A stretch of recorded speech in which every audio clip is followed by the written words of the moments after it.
Olá, graça e paz esteja com todos vós. Eu sou pastora Nermi Lima e neste dia quero estar aqui compartilhando com vocês uma palavra de Deus. E sei que Deus, o Espírito do Senhor, irá falar ao nosso coração como Ele sempre tem feito. No livro de Mateus, no seu capítulo 6, aqui Marcos, aliás, não Mateus, desculpe, Mateus 6, a partir do verso 7, aqui tem um texto onde a Bíblia diz que Jesus ali escolheu os seus 12 discípulos e os enviou para realizar a tua obra na terra.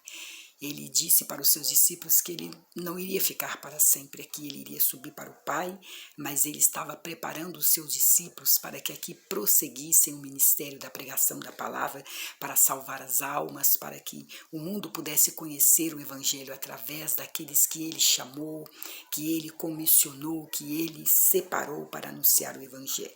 E olha o que diz no verso 7 do capítulo 6 de Marcos: chamou os seus 12 e começou a enviá-los de 2 em 2, e deu-lhes poder sobre os espíritos imundos, e ordenou-lhes que nada tomassem para o caminho, senão somente um bordão, nem alforje, nem pão, nem dinheiro no cinto, mas que calçasse alparcas, e que não vestissem 2 túnicas. E diziam-lhe: na casa em que vocês entrarem, ficai nela até partires dali. E quando algum não vos receberem, nem vos ouvirem, saindo dali, sacudi o pó que estiver debaixo dos vossos pés em testemunho contra eles. De verdade vos digo que haverá mais tolerância no dia do juízo para Sodoma e Gomorra do que para aquela cidade. Jesus estava dizendo: se vocês ali entrarem na cidade, na casa de alguém, no lugar, eles não receberem a minha palavra, vocês não fiquem aborrecidos, não entristeçam os seus corações. Jesus já orientava para eles: sacode a poeira do pé de vocês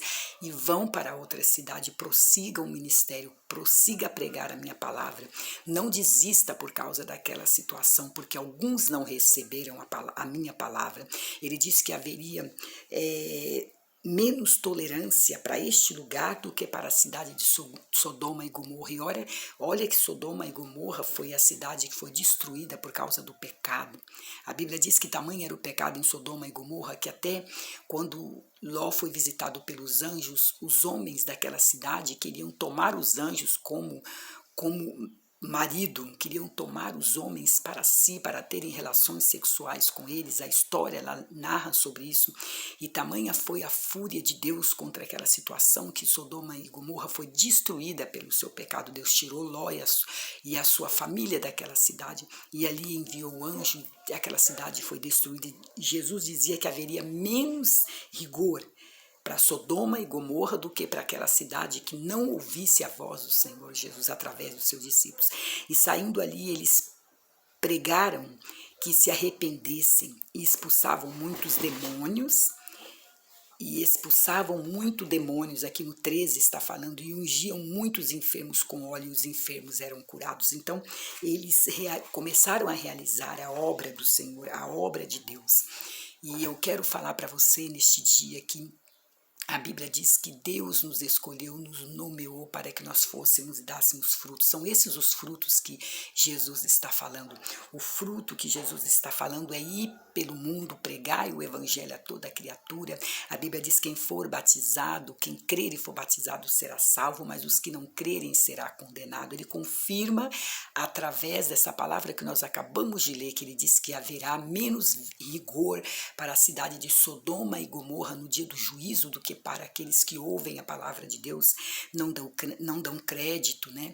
Que até mesmo zombam, que dizem que não é verdadeiro, que a palavra de Deus não é verdade, que aquilo que eles estão ouvindo não vem da parte de Deus. É o próprio Jesus dizendo isso, dando uma ordem, falando: vocês não desanimem por causa disso.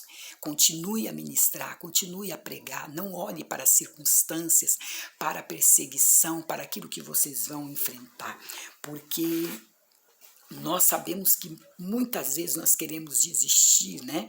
Por causa que nós anunciamos a palavra de Deus e muitas pessoas zombam de nós, às vezes não dão crédito, né? Até a Bíblia diz que mentindo contra nós eles inventam calúnias.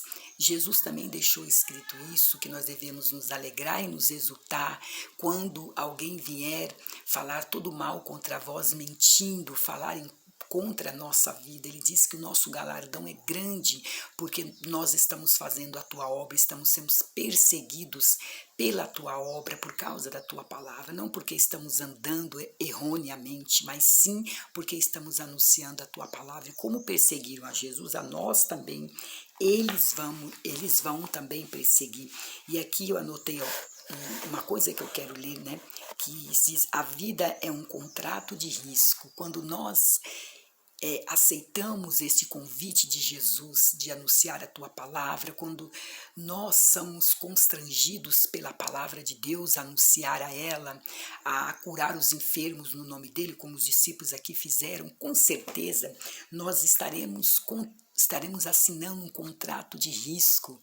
Nós sabemos que a nossa vida, a qualquer momento, ela pode deixar de existir por amor à palavra de Deus, como no passado, como João Batista, como outros que foram mártires por causa da palavra de Deus. Mas devemos desistir por causa disso? Não. Diz assim, que basta nós estarmos vivos para que nós venhamos morrer. Então, basta estar vivo para correr risco. Então, ele diz que risco de fracassar. Qual é o risco que nós temos medo? Quando nós não queremos pregar a palavra de Deus, não aceitamos este chamado de Deus para realizar a tua obra, é porque nós temos medo de fracassarmos, temos medo de sermos rejeitados, temos medo da frustração, né, consigo mesmo, e ser frustrado porque outras pessoas irão nos decepcionar, irão nos julgar, né, de decepcionar-se com os outros, ser incompreendido, ofendido, reprovado por aquilo que nós fazemos. E os discípulos no passado, eles passaram por tudo isso, eles eram rejeitados,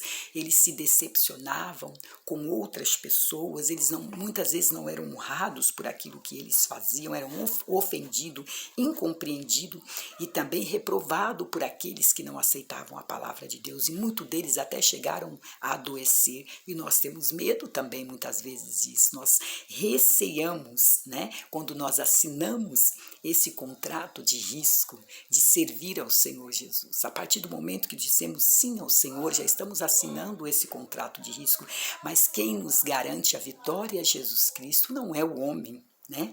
Então, eu digo para você que nós devemos correr este risco, porque a Bíblia diz, conforme eu falei, que se formos perseguidos e passarmos por tudo isso por amor a Ele, a Bíblia diz que nós temos uma coroa reservada para nós lá no céu. A Bíblia diz: não turbe o vosso coração, credes em Deus, credes também em mim, porque na casa do meu Pai há muita morada. E se não fosse verdade, eu não teria dito para vocês: eu vou preparar um lugar, e aonde eu estiver, eu quero que vocês também estejam comigo. Então isso é para todos nós, é para aqueles que recebem a Jesus, é para aqueles que ministram a tua palavra, porque os que ministram a palavra de Deus, a Bíblia diz que eles levam as boas novas, às vezes chorando com lágrimas, mas no final eles vão trazer a recompensa, que é ver as almas serem salvas, libertas pelo Senhor Jesus. Então ele tem prazer em estar fazendo isso, porque ele vê a recompensa tanto terrena aqui, vendo pessoas curadas, libertas através da palavra de Deus, né?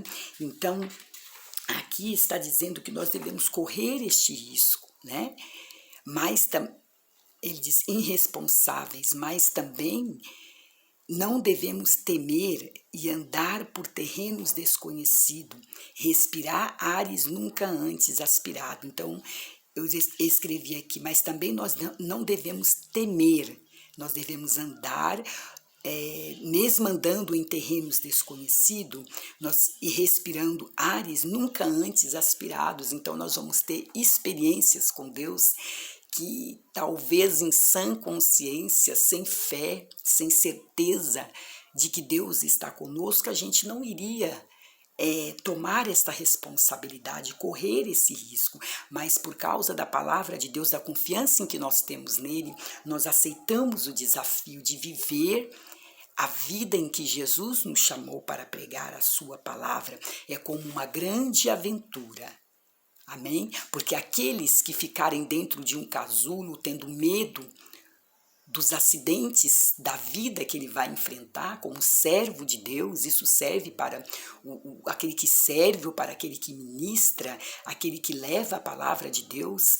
Aqui eu escrevi, quem ficar preso num casulo com medo dos acidentes da vida, ele de mão eliminá-los, será sempre frustrados. Olha só o que está dizendo. Se nós ficarmos presos dentro do nosso mundo, dentro de um casulo, com medo de o que nós vamos enfrentar, com medo dos acidentes da vida que nós vamos encarar, está dizendo que além de nós não eliminarmos esses problemas, nós ficaremos para sempre frustrados. Porque quando nós não atendemos o chamado de Deus, nós não somos verdadeiramente felizes. Vamos ser frustrados em tudo o que nós fazemos, mas aquele que tem audácia, aquele que tem disciplina, aquele que alimenta esse grande sonho, ele diz assim, mas eles serão enterrados nos solos da sua timidez e nos destroços das suas preocupações, estará sempre em desvantagem competitiva. Então está querendo dizer que nós não devemos enterrar no solo isso, as coisas que Deus deu para que nós venhamos realizar no teu nome, porque se nós fizermos isso, nós vamos ser pessoas infelizes, estaremos sempre em desvantagem competitiva conosco mesmo. A Bíblia diz que nós devemos vencer os nossos medos, vencer as nossas ansiedades, vencer a nossa falta de fé, a nossa incredulidade e devemos encarar e enfrentar como os discípulos enfrentaram. Já pensou se os discípulos, aqueles jovens galileus daquela época, eles não fossem corajosos em enfrentar o convite de Jesus Cristo? O chamado que Jesus Cristo havia dado para eles? A Bíblia diz que muitos deles tinham defeitos de personalidade, eles não eram perfeitos. Todos eles tinham um problema, tinham uma maneira de viver diferente um do outro. Mas quando eles receberam um convite de Deus, cada um largou aquilo que estava fazendo e foram seguir a Jesus. Como Pedro, que era um pescador, Jesus chegou para ele, a partir de hoje, Pedro, você não vai mais pescar peixe, você vai pescar homens. Você vai pescar vidas, almas para o meu reino.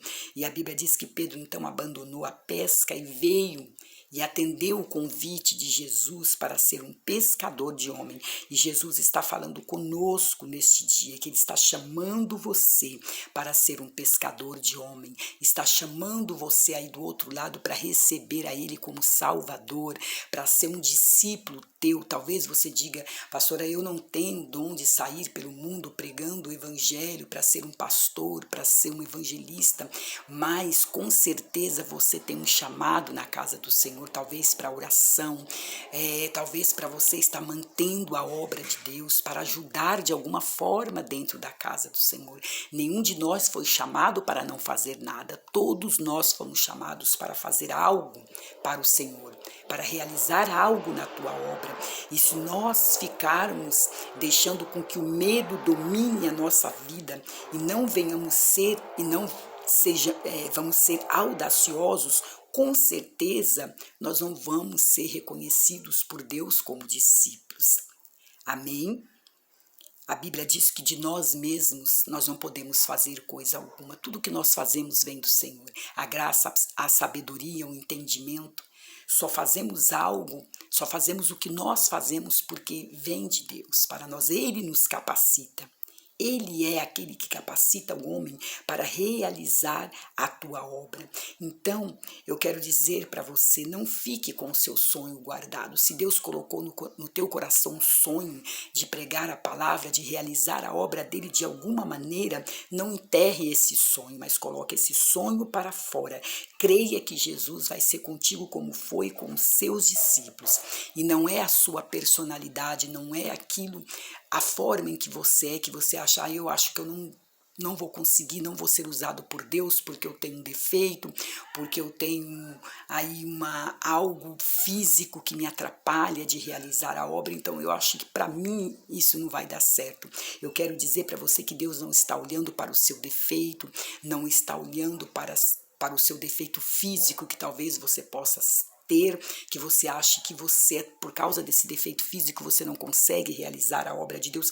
Não é verdade. A Bíblia diz que Deus não está olhando para isso, Ele está olhando para um coração contrito, um coração que se volta para Ele, que acha tempo para estar servindo a Ele, que adora Ele em espírito e em verdade e que atenda o chamado dEle.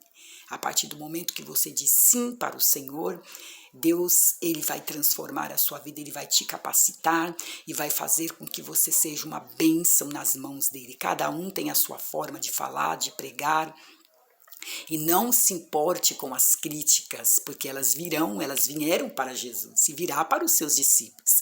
Mas a Bíblia diz que nós somos mais do que vencedores, que para nós há uma coroa da vida preparada.